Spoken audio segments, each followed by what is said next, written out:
Well, my name is Morgan. I'm a sophomore majoring in education and political science. I'm from St. Louis. And the reason I'm running for president kind of came about in a random way. So I was on the community service retreat. I was talking to a lot of people over winter break about whether I should run and whether we should get a team together. And during the community service retreat, or the Redefining Community Service Retreat, it's RCE, I was engaging in conversations with a lot of students, and we were talking about how to improve WashU, how to improve the campus experience, and ultimately that led to conversations about how to improve SU. Because a lot of students were talking about what they were passionate about and how they felt like they couldn't navigate the system well enough to get what they wanted done. So for example, the student Allison Reed, she's a sophomore, she wanted to start a political activist group about LGBT rights here on campus. And she was asking me questions about how do you get money, do I need to start a student group, how long would that take? And she wanted to, during RC you create action plans and you talk to people, and so you're really excited. Then when you get back to campus, it's like, how do I start this? And that's really where the ideas came for a lot of our platform ideas of empowering students, so making sure that every student can apply through Treasury for a student activity fee, and then also creating this kind of retreat type feeling in the women's building. So I just want you guys to imagine, I know the team has probably touched on it a couple of times this evening, but for the women's building we really wanted to create a student rallying center, so that students, the third floor of the women's building is student groups like Shoka, ABS, Pride, Mix, groups like that. Second floor is all sorority rooms. And then the basement is KWER and then the first year center. So imagine a room, you're sitting, you're in DG, and you're sitting in your suite, and you hear African music playing in the performance room, and then you walk downstairs and you see Treasury's hosting, their normal Treasury meeting every Tuesday, and you see a $20,000 appeal in the formal lounge. And you're like, oh, that's interesting, and maybe you walk in and you meet someone. And through that experience, I hope that, with the women's building, we can definitely, engage students. And after going through RCE, I definitely realized, that's why I want to run for student body president. That's why I feel like we can have an impact on this campus with the open slate. Going back to the women's building plans, how is this different from kind of the use of the deck and other places on campus? Why is this uniquely important? It's just very different. So the deck is a very nice building. It's very aesthetically pleasing and regulated, posting policies and such. Yesterday I put one of our quarter sheets on the table next to me, and within seconds the person came and threw it away, which kind of defeated the purpose. But so the DUC is a university center, and that's what it's used for, and the priority is not always for students. The priority is for it to be sustainable for students to use it, but if there is a choice between a conference coming in and using DUC 276 and a student group coming in and using DUC 276, they're going to pick the conference. That brings new revenue.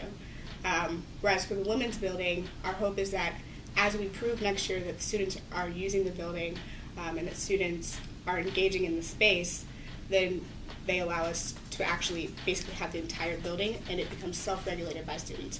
We're adults. There's no reason for us to have all these rules where we feel like we can't even be comfortable in our own space. Having things like wireless and printing, there's no printing in the DUC. It seems illogical to me. If it's a student center, then one of the things we do is print papers, get online, etc. So making sure that there's computers and wireless and tapping into paper cut in the women's building, and having things like cheap cultural food lunch for student groups to get involved and go upstairs, and there's dialogue. So if there's free samosas or if there's $2 samosas in the Shoka lounge, I don't care if I don't know anybody in the Shoka, I'm going to that lounge and I'm getting some samosas. And that's kind of the thing that we're looking for, and that's kind of how it's different than the DUC. How are you going to kind of integrate school spirit, the spirit that we don't necessarily have in the sense that I think you described in your platform? Right. So school spirit's a tricky thing. We're not Notre Dame, so we didn't come here to go to the basketball game or go to the football game and wear red and green.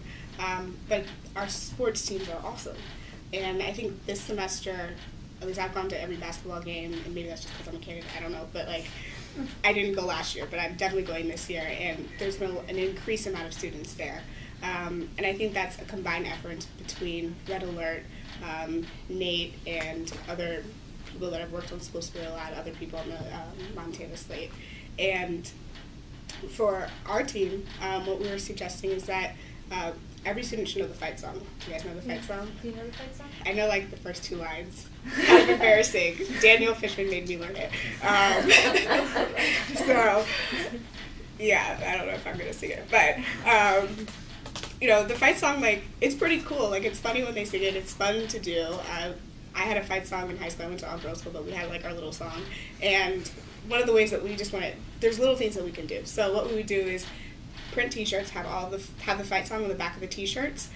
So then when you're standing and you're wearing a T-shirt, then you can see the fight song. So people like me that don't remember things can like act like they do.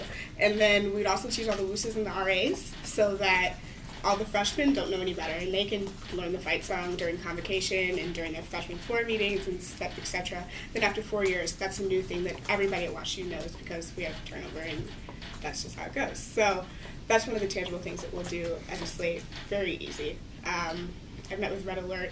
Another thing we want to do that they suggested that they've had trouble with is invite student groups to perform at halftime shows. So have Bhangra perform at the football game halftime show, have spoken word, which might be really weird, but at the halftime show. People will go to events to see their friends, and that's something that we're gonna talk more about.